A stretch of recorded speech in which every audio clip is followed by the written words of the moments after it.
Magandang araw mga Inside the Story PH. Samahan ninyo ako sa isa na namang kwento ng Ang Aswang Series, Part 1, ang pinagmula ng aswang sa Pilipinas. Sa video na ito ay bubuksan natin ang isa sa pinakanakakatakot at misteryosong alamat sa Philippines. Ito ang kwento ng aswang. Totoo nga ba ang nilalang na ito? O isa lamang itong alamat na ipinasa mula sa ating mga ninuno? Alamin natin sa unang bahagi ng ating bagong serye. Sa maraming probinsya sa Pilipinas, ang salitang aswang ay hindi lamang simpleng halimaw. Ito ay isang malawak na uri ng nilalang na may iba't ibang anyo. May mga aswang na kayang magbago ng anyo. May mga aswang na kumakain ng laman ng tao. At mayroon ding mga aswang na sinasabing nagnanakaw ng sanggol sa sinapupunan ng ina. Ayon sa mga kwento ng matatanda, ang aswang ay karaniwang nagtatago sa anyo ng isang ordinaryong tao sa umaga. Ngunit pagsapit ng gabi, lumalabas ang kanilang tunay na katauhan. Sa folklore ng Pilipinas, maraming uri ng aswang. Isa na rito ang manananggal, ang nilalang na kayang hatiin ang kanyang katawan at lumipad sa gabi gamit ang malapaniking pakpak. Mayroon ding tikbalang, isang nilalang na may katawan ng tao ngunit ulo ng kabayo na sinasabing nagliligaw ng mga tao sa kagubatan. At mayroon ding kapre, ang higanteng nilalang na sinasabing nakatira sa malalaking puno at madalas makita habang naninigarilyo sa dilim ng gabi. Ngunit sa lahat ng ito, ang aswang ang pinakanatatakutan.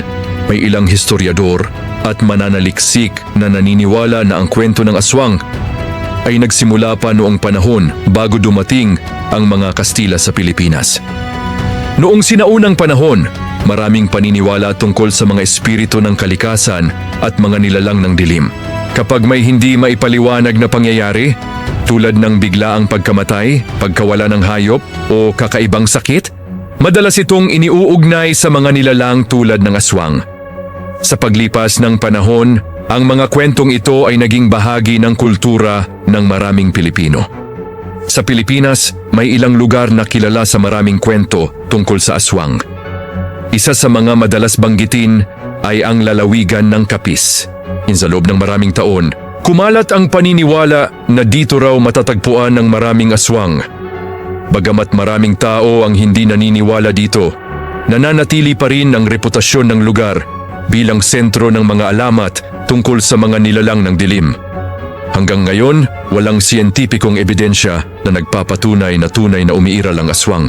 Ngunit sa maraming baryo at probinsya, may mga taong nagsasabing sila mismo ay nakaranas ng kakaibang pangyayari. May mga nagsasabing nakarinig sila ng kakaibang tunog sa gabi. May iba naman na nagsasabing may nakita silang nilalang na hindi maipaliwanag. Kaya hanggang ngayon, nananatiling buhay ang misteryo ng aswang sa kultura ng Pilipinas. Mga ka-inside story, ang kwento ng aswang ay isa sa mga alamat na patuloy na nagbibigay takot at misteryo sa ating kultura.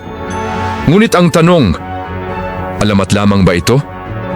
O may katotohanan na nakatago sa dilim?